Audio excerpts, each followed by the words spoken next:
तो क्वेश्चन है अपना, the ratio of the side of a cuboid is 3:4:5. The volume of a cuboid is 6 lakh cubic centimetre. तो find the diagonal of a cuboid. तो cuboid का diagonal क्या होता है? क्यूबॉइड का डायगोनल होता है root L² plus B² plus H².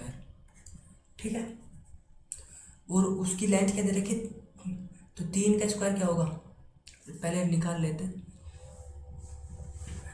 Volume क्या है क्यूबॉइड की?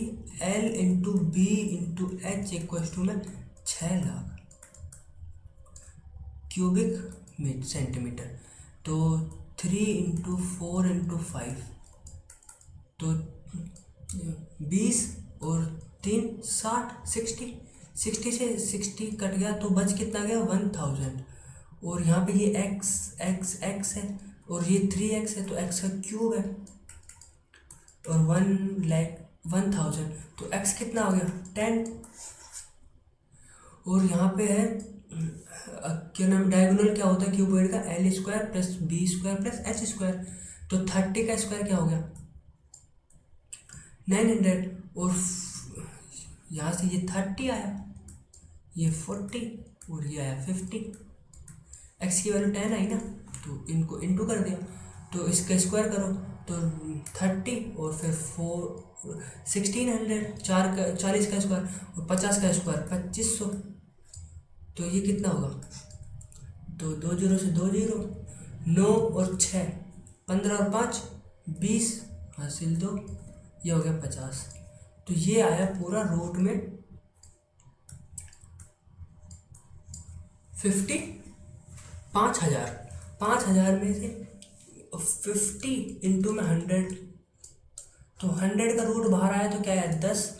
और 50 को तोड़ेंगे तो 25 इंटू में 2, फिर 25 का बाहर आया तो 5 और अंदर √2. तो 50√2 सेंटीमीटर. डायगोनल क्या है? 50√2 सेंटीमीटर. ठीक है, नेक्स्ट क्वेश्चन पे चलते हैं. 40% of a number is equal to 4/7 of another number.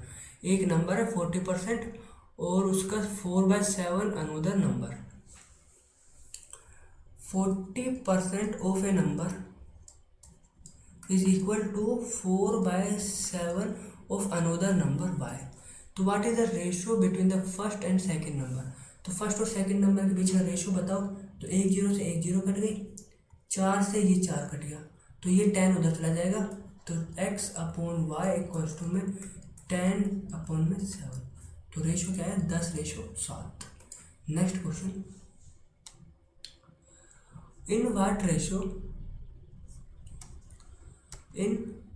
What ratio sugar of ₹38 पर kg एंड 30 पर kg mixed with each other so that on selling the mixture at ₹35.2 per kg there will be a profit of 10%. तो 10% का profit होगा अपन को. तो 10% का profit हो रहा है तो मतलब अपन जो वैल्यू है 10 की चीज़ 11 में बेच रहे हैं. ठीक है, और जो 11 में बेच रहे हैं उसकी वैल्यू कितनी दे रखी है अपन को? 35.2. तो 11 से डिवाइड किया इनटू में 10 तो कॉस्ट प्राइस आ जाएगा अपना. तो पॉइंट हटाया तो 0 से 0 कट गए. ये मिक्सचर सेलिंग प्राइस दे रखा है और ये है कॉस्ट प्राइस. तो अपन ने कॉस्ट प्राइस निकाला पहले. क्यों?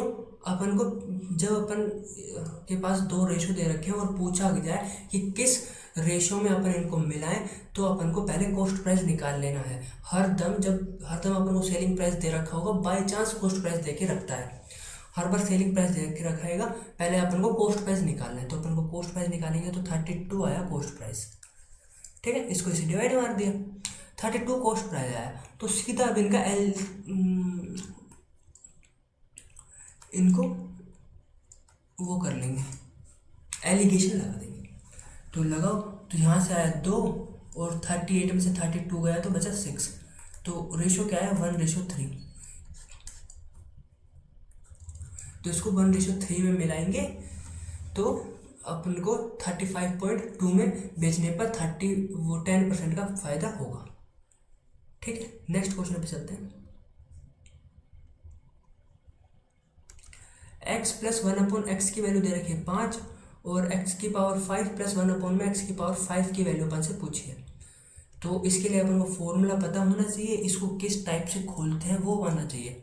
तो इसको खोलते हैं x² प्लस 1/x² और फिर खुलेगा x³ plus 1/x³ minus x plus 1/x। जिस भाई को नहीं पता था उसको मैंने बता दिया, नहीं तो अपन को ये पता होना चाहिए। अपन प्रैक्टिस कर रहे हैं, वो भी मिक्स प्रैक्टिस कर रहे हैं अपन। ठीक है, और रेगुलर बने रहो, बहुत अच्छे अच्छे क्वेश्चंस हैं और मैं और अच्छे अच्छे क्वेश्चन लाने की पूरी कोशिश करूँगा, जिससे आपकी जो भी डाउट है वो सोल्व हो जाए। तो अब इसको सोल्व करो, तो x² प्लस 1/x² करेंगे तो अब इसका फॉर्मूला क्या होता है x² प्लस 1/x² का, तो ये होता है x² माइनस 2। जैसे ये है तो 5 का स्क्वायर 25 माइनस 2 करेंगे कितना है 23। ठीक है, इनटू में अब इसका फॉर्मूला क्या होता है, इसका फॉर्मूला होता है x³ माइनस 3x। तो ये है 5, तो 5 का क्यूब करेंगे 1 2 5 और माइनस का 3x क्या हो गया 5 × 3 15। तो ये कितना आया 1 1 10। तो ये कितना हो गया 1 0 10 माइनस x, इसकी वैल्यू कितनी दे रखी है अपन को 5।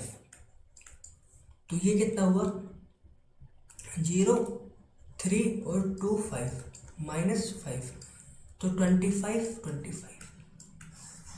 आंसर।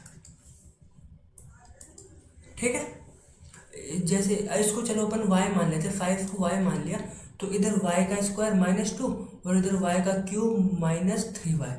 ठीक है, अगर 5 को y माने तो ये ऐसे खुलेगा, ये भी अपन को आना चाहिए। ठीक है, अच्छे से समझा दिए। जिस भाई को नहीं आया वो दोबारा एक बार देख ले रिपीट करके। नेक्स्ट क्वेश्चन है, Sharman is 20% less efficient than Vivek. एक शर्मन है वो विवेक से 20% लेस एफिशिएंट है। तो शर्मन और विवेक 20% का फ्रैक्शन क्या होता है 1/5, डायरेक्ट याद होना चाहिए अपन को। ठीक है, अगर विवेक 5 की एफिशिएंसी विवेक की तो वो 20% कम है, तो मतलब उसकी एक कम 4 एफिशिएंसी है शर्मन की। If Vivek can complete a helmet alone can make a helmet alone in 20 days। अगर विवेक 20 दिन में एक हेलमेट बनाता है तो विवेक की एफिशिएंसी कितनी है 5, तो टोटल काम कितना हो गया 20 × 5। Then in how many days Sherman alone can make the same helmet. और शर्मन की एफिशिएंसी कितनी है 4, तो इससे 4 से डिवाइड कर देंगे तो टोटल दिन आ जाएंगे कि शर्मन ने कितने डेज लिए। तो 4 5 20, तो 5 25, तो 25 डेज लेगा शर्मन उस काम को करने में। ठीक है, next question, how many numbers are from 150 to 200 are divisible by 5। तो कितने नंबर है जो 5 से डिविजिबल हो जाएंगे। तो देखो डायरेक्ट देखो 250 को 5 से डिवाइड करो तो ये हो गया 50 बार। तो मतलब 1 से लेके 250 तक कितने नंबर है जो 5 से डिवाइड होंगे 50। ठीक है, 1 से लेके 250 तक 50 नंबर है जो 5 से डिवाइड हो रहे हैं। अब इसको 150 से डिवाइड करो, 5 को करें ये है 30। ठीक है, तो 1 से लेके 150 तक कितने नंबर है जो 5 से डिवाइड हो रहे हैं वो है 30। ठीक है, तो अगर अपन 50 में से 30 माइनस कर दे तो कितना आया 20।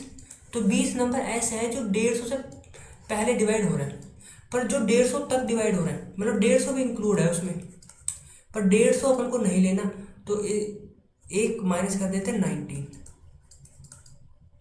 ठीक है, तो 19 नंबर ऐसे हैं जो 1 से लेके 145 तक 19 नंबर 5 से डिवाइड होते हैं। ठीक है, आई बात समझ में। अब अपन को बताना है 150 से लेके 250 तक कितने नंबर है जो 5 से डिवाइड हो रहे हैं। तो 50 है जो 250 तक डिवाइड हो रहे हैं, और 145 तक कितना है 19। तो 50 में से अगर अपन 19 माइनस कर देते हैं तो बच गए 21 बजे ना। हाँ,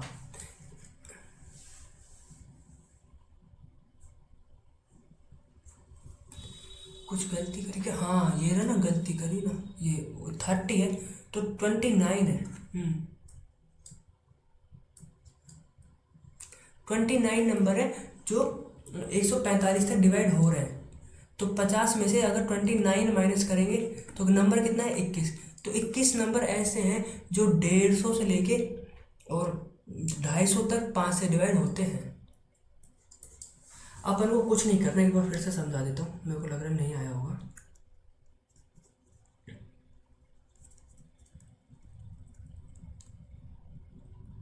जब भी अपन से कहे ना कि भाई इधर से इधर तक कितने नंबर है जो इससे डिवाइड हो रहे हैं, तो सीधा सबसे बड़ा नंबर लो। जैसे इधर सबसे बड़ा नंबर है 250, ठीक है, तो 250 को 5 से डिवाइड करो तो 50 आ गया। तो 50 नंबर ऐसे हैं जो 1 से लेके 250 तक 5 से डिवाइड हो रहे हैं, ठीक है। जैसे 5, 10, 15, 20, 25 ऐसे करके 50 नंबर जो 250 तक 5 से डिवाइड हो रहे हैं। अब अपन को 1 से लेके 150 तक कितने नंबर है, तो 150 को डिवाइड करेंगे तो कितना आ गया 30। और 30 नंबर ऐसे हैं जो 1 से लेके 150 तक डिवाइड हो रहे हैं। पर तो अपन को लेना कहाँ से, 150 से 250 तक का लेना है, ठीक है। पर 150 भी लेना है तो एक माइनस कर देंगे इसमें से, क्योंकि अपन 150 भी ले रहे हैं। तो एक इसमें से माइनस करेंगे तो कितने नंबर हो गए 29, ठीक है। तो ऐसे कितने नंबर है जो 150 से लेके 250 तक है जो डिवाइड हो रहे हैं। तो ये पहले वाले से 29 माइनस कर देंगे, तो 50 में से 29 माइनस करें तो 21। तो 21 नंबर ऐसे हैं जो 150 से लेके 250 तक 5 से डिवाइड होंगे। जैसे 150, 155, 160, 165, 170, 175, ठीक है ऐसे। और 1 से लेके 145 तक जो 29 नंबर है जो 5 से डिवाइड हो रहे हैं उनको अपन ने छोड़ दिया है। नेक्स्ट क्वेश्चन,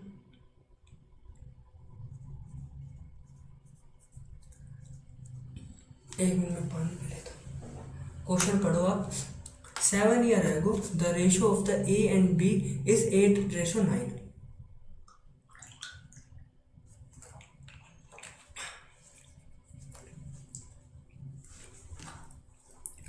7 साल पहले ए और बी को बीच में लिखते हैं।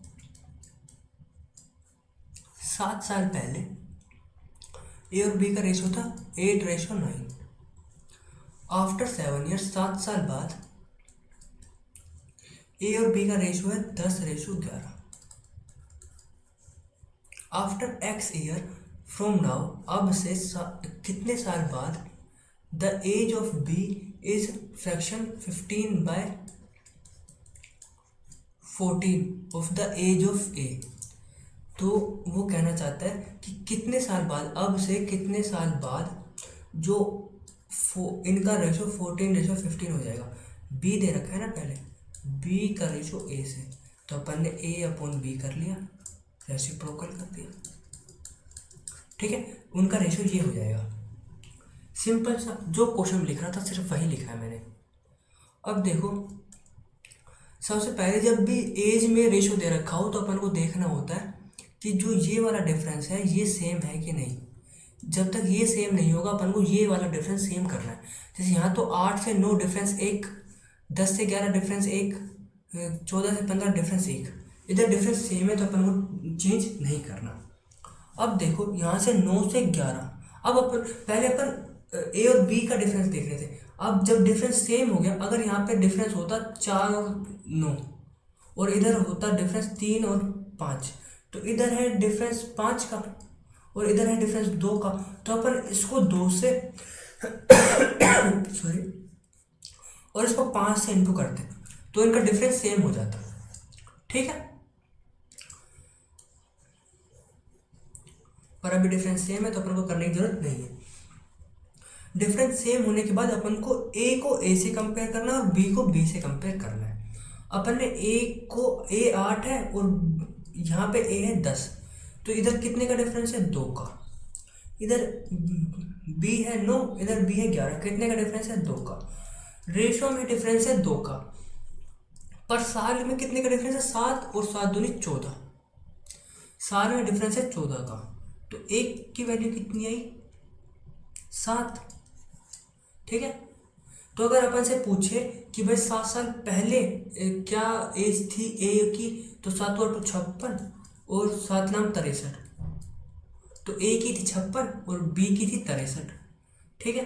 प्रेजेंट में पूछेगा तो अपन 7 प्लस कर देंगे, 7 और 2 56 में 7 प्लस किया, 7 और 2 56, 7 63, तो इसकी आगे 63 और उसकी आगे 70, 7 साल बाद प्रेजेंट में ये है। ठीक है। पर अपन से पूछा है कि कितने साल बाद उनका रेशो ये हो जाएगा।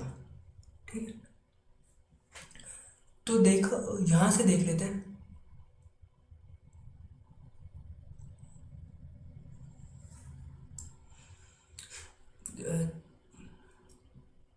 यहाँ पे कितने का डिफरेंस है? 4 का। पर यहाँ पे कितने का डिफरेंस आ जाएगा? इसको काटो तो 7 नाम 63, 7 आएंगे 70। ये प्रेजेंट का रेशो कितने दे रखा है? 9:10। और यहाँ पे पूछा कितना है अपन को? 14:15 पूछा है। तो कितने का डिफरेंस है? 5 का। और एक की वैल्यू कितनी दे रखी? 7। तो 7 तो 5 35, तो 35 साल बाद ये रेशो हो जाएगा उनका। ठीक है। आई बात समझ में? तो प्रेजेंट की पूछे तो प्रेजेंट की बता देना, पास्ट की पूछे तो पास्ट की बता देंगे, और कब कितना रेशो हो जाएगा तो वो भी बता देंगे। ठीक है। नेक्स्ट क्वेश्चन पे चलते हैं। Each interior angle of a regular polygon is, एक interior angle of regular polygon क्या दे रखा है? 135। The number of sides that polygon has, तो पॉलीगॉन की कितनी साइड है? तो इसमें सबसे बेस्ट फॉर्मूला है 360 अपॉन में एक्सटीरियर एंगल। ठीक है। अपन को इंटीरियर एंगल दे रखा है, तो exterior angle plus interior angle का सम कितना होता है? 180। इंटीरियर एंगल क्या दे रखा है? 135, तो एक्सटीरियर एंगल क्या आ गया? इसमें से माइनस कर देंगे तो 45। अब ये वाला फॉर्मूला लगाओ, number of side of polygon, number of side of polygon find करने का 360 अपॉन में 45, तो 9 चौक 36 और 9 पंच 45, 5 छठे 40, तो उसकी साइड कितनी है पॉलीगॉन की? 8। ठीक है। Next question.